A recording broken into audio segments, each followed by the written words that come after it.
Joe Biden consigue aprobar en el Senado estadounidense su histórica ley para reducir la inflación. Pero, ¿cuánto contribuirá esta ley a reducir efectivamente la inflación? Veámoslo.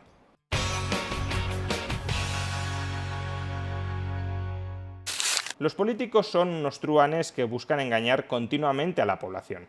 También el presidente de la principal democracia del planeta, de Estados Unidos. ¿Por qué digo esto? Pues porque el Senado estadounidense, a falta de que haga lo propio la Cámara de Representantes, acaba de aprobar una ley promovida por ese presidente de Estados Unidos, por Joe Biden, supuestamente dirigida a luchar contra la inflación. De hecho, la ley se llama así: Ley para reducir la inflación. El problema es que esa ley de lo que menos se ocupa es de luchar contra la inflación. De entrada, la partida más importante de esta ley son inversiones para la transición ecológica, inversiones muy agresivas en energías renovables, 370.000 millones de dólares durante los próximos 10 años. Y uno podría decir, ¿pero qué tiene que ver la inflación con la inversión en energías renovables? ¿De verdad invirtiendo en energías renovables vamos a bajar la inflación?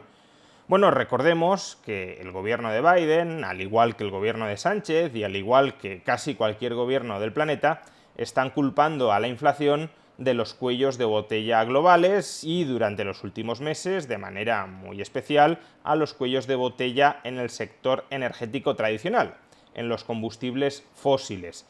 Tenemos cuellos de botella en la producción de petróleo, en la producción de gas, además exacerbados por el cierre de suministro de Rusia y por las sanciones que le hemos impuesto a Rusia. Por tanto, si tuviésemos muchas más energías renovables, esto no habría pasado, seríamos menos dependientes de la importación de combustibles fósiles, cuyo precio se ha disparado y está elevando nuestra inflación. Poco importa que, por ejemplo, en el caso de Europa nos hayamos vuelto tan dependientes del gas justamente por potenciar las energías renovables sin tener una fuente alternativa al gas que permitiera complementar el suministro eléctrico cuando las renovables no están produciendo, dado que el momento en el que producen, los momentos en los que producen electricidad no son controlables en la medida que depende de factores externos como el sol o como el viento.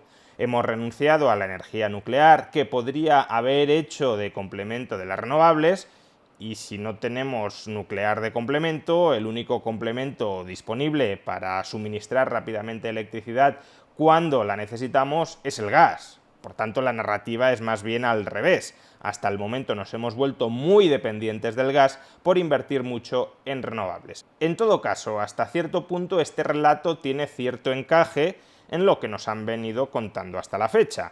Si la inflación se debe a los cuellos de botella, si se debe a que no tenemos capacidad para producir determinados inputs, como los inputs energéticos, tiene sentido en abstracto que el sector privado, o en este caso el gobierno, inviertan más para incrementar la capacidad de producción de esos inputs o de inputs sustitutivos a los anteriores, energías renovables frente a combustibles fósiles. Sin embargo, la siguiente partida más importante de esta ley es el establecimiento de un tipo mínimo global sobre el impuesto de sociedades del 15%, con el que se pretenden recaudar más de 300.000 millones de dólares a lo largo de los próximos 10 años.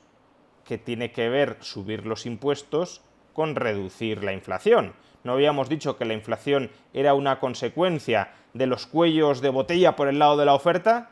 ¿Cómo aplicas entonces una política de demanda como es subir los impuestos para luchar contra la inflación? Si la inflación es de oferta, ¿para qué aplicas, como digo, políticas de demanda? Bueno, pues según nos dicen los demócratas que han conseguido sacar adelante esta ley en el Senado, porque se trata de combatir la inflación reduciendo el déficit. Las inversiones en energías renovables implican gasto público. Si no se elevan los impuestos para financiar el gasto público, aumenta el déficit y entonces aumenta la inflación. Y oye, que la idea de equilibrio presupuestario a mí me parece muy seductora. Preferiría, claro, que no aumentaran los gastos y que se cuadraran las cuentas con impuestos bajos, pero desde luego si se aumentan los gastos públicos, prefiero que se financien esos gastos públicos de manera sostenible, es decir, con impuestos, que no con deuda. Ahora bien, una vez reconoces que el déficit público tiene una influencia sobre la inflación, los demócratas suben el impuesto de sociedades para muchas empresas estadounidenses porque, según dicen, si invierten más en renovables sin aumentar la recaudación va a aumentar el déficit y el déficit cebaría la inflación.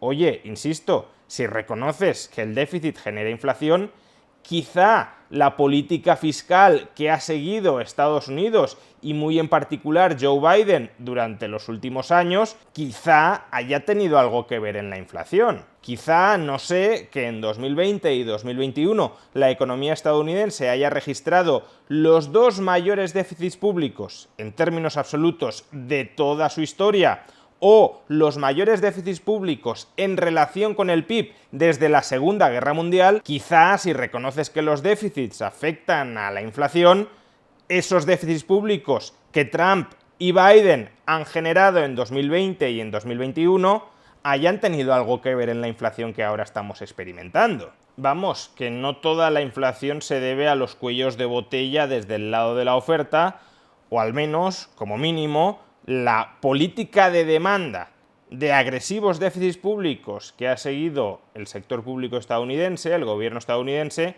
habrá tenido algo que ver en gestar, desde el lado de la demanda agregada, esos cuellos de botella en el lado de la oferta.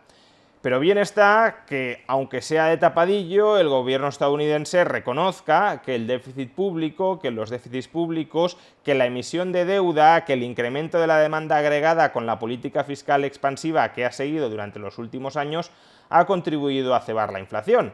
Con lo cual, de nuevo, podríamos decir que tiene sentido que esta ley incluya no solo inversiones en incrementar la capacidad productiva de la economía, sino también subidas de impuestos para reducir el déficit.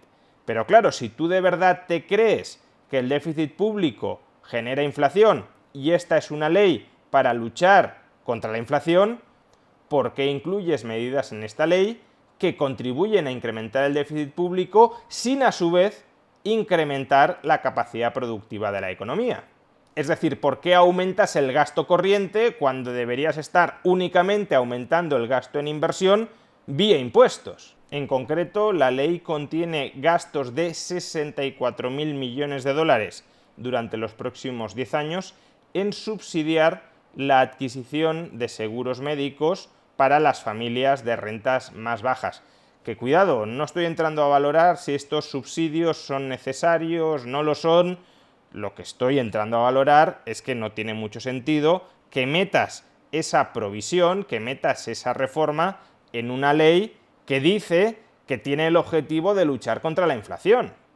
¿Que quieres luego aprobar otra ley de reforma sanitaria o de reforma parcial del sistema sanitario? Bueno, pues lo debatiremos en esa ley, pero que apruebes una ley para luchar contra la inflación, que reconozcas que aumentar el déficit, es decir, la diferencia entre gastos e ingresos públicos, aumenta la inflación, y que metas una medida de aumento de gasto público que no afecta en absoluto a la capacidad productiva del país y que por tanto podrías justificar como inversión de futuro para reducir los cuellos de botella, pues es simplemente un despropósito que muestra que esta ley para luchar contra la inflación se está utilizando como excusa, como vehículo para aprobar planes muy diversos que en realidad no tienen nada que ver con luchar contra la inflación. ¿Y por qué sabemos que esta ley es un popurrí de medidas inconexas e incoherentes que no van a tener ninguna influencia relevante sobre la inflación? Pues porque en esencia nos lo ha dicho la Oficina Presupuestaria del Congreso, la CBO, que es una de las instituciones económicas más prestigiosas del país a la hora de hacer estimaciones sobre la evolución del déficit público futuro, a la hora de hacer estimaciones sobre la evolución de los parámetros macroeconómicos futuros. Como respuesta a una pregunta formulada por el senador republicano Lindsey Graham, la CBO, la Oficina Presupuestaria del Congreso, contesta lo siguiente a propósito de cómo afectará esta ley a la inflación en el año 2022 y en el año 2023. que son los años en los que ahora mismo estamos sufriendo la inflación. Dice la CBO, la Oficina Presupuestaria del Congreso, sobre cómo esta ley afectará a la inflación. El rango de posibles resultados, de posibles efectos de esta ley, refleja la incertidumbre sobre cómo algunas de las medidas de esta pieza legislativa van a afectar a la demanda y a la oferta agregada. La CBO espera que las distintas medidas de esta ley afecten a la demanda y a la oferta agregada de manera muy variada. Por ejemplo, las medidas directamente dirigidas a incrementar las compras públicas, las compras gubernamentales de bienes y servicios, afectarán a la demanda agregada en $1 por $1. Cada dólar gastado será un incremento de la demanda agregada. El aumento de las ayudas financieras a la población, por ejemplo, los mayores subsidios sanitarios, incrementarán el gasto agregado más entre las familias de renta baja que entre las familias de renta alta. Básicamente porque las familias de menores ingresos consumen un mayor porcentaje de sus ingresos disponibles en hacer frente a esta partida de gasto de lo que sucede con las familias de renta alta. Por tanto, mayores ayudas financieras a estas familias de ingresos bajos incrementarán la demanda agregada de bienes y servicios más de lo que lo harían las ayudas a las familias de renta alta. Por tanto, más presión inflacionista. En cambio, los aumentos de los impuestos a las empresas, del impuesto de sociedades, como afectan a los beneficios después de impuestos en lugar de a la rentabilidad de las inversiones, tendrán un efecto muy pequeño a la hora de reducir la demanda agregada, según estimamos en la Oficina Presupuestaria del Congreso. Básicamente que las empresas no reducirán de manera muy significativa la inversión por el hecho de gravar sus beneficios después de impuestos. Aumentas, por tanto, los subsidios, por un lado, que tienden a incrementar el gasto agregado, y eso es inflacionista. Por otro, buscas reducir la demanda empresarial, el gasto empresarial en inversión, para así reducir la demanda agregada desde ese lado, pero según la CBO el efecto de esto último es bastante escaso. Por tanto, y como decía con anterioridad, en esta ley hay medidas que aparentemente pueden dirigirse a luchar contra la inflación, pero hay otras medidas que más bien lo que hacen es contribuir a incrementar la inflación. Pero en cualquier caso, ¿cuánto contribuye el conjunto de esta ley, el agregado de las medidas contenidas en esta ley, que no lo olvidemos, se llama Ley para reducir la inflación? ¿Cuánto contribuye efectivamente a este propósito, a reducir la inflación? Pues la Oficina Presupuestaria del Congreso también nos da su estimación. Atención. ¿Cuánto contribuirá esta ley a reducir la inflación en los años 2022 y 2023? Según la CBO, en el año 2022 esta ley tendrá un efecto irrelevante sobre la inflación. En el año 2023 la inflación probablemente se ubique entre un 0,1% por debajo o un 0,1% por encima que sin haber aprobado esta ley, según estima la Oficina Presupuestaria del Congreso. Vamos, que apruebas con toda la fanfarria una ley que se llama Ley para reducir la inflación y el efecto que tendrá esa ley en 2022 será nulo, y el efecto que tendrá en 2023 es que reducirá la inflación en 1/10 o a lo mejor incluso incrementa la inflación en 1/10. Entonces, ¿para qué apruebas esta ley? Pues desde luego no para los objetivos declarados de la misma. Apruebas la ley porque querías repartir más de 300.000 millones de dólares entre empresas afines para impulsar la inversión en energías renovables. Apruebas la ley porque querías imponer un impuesto mínimo global sobre las empresas estadounidenses. Apruebas la ley porque querías extender los subsidios sanitarios a las familias de ingresos bajos para mantener atado su voto. Apruebas la ley para todo eso, pero desde luego no para combatir la inflación, a pesar de que justificas la urgencia de que los senadores y los congresistas aprueben esta ley con el subterfugio de que si votan en contra, en realidad están votando a favor de la inflación. ¿Entienden ahora por qué les decía al principio de este vídeo que los políticos y también el presidente de Estados Unidos son unos truanes.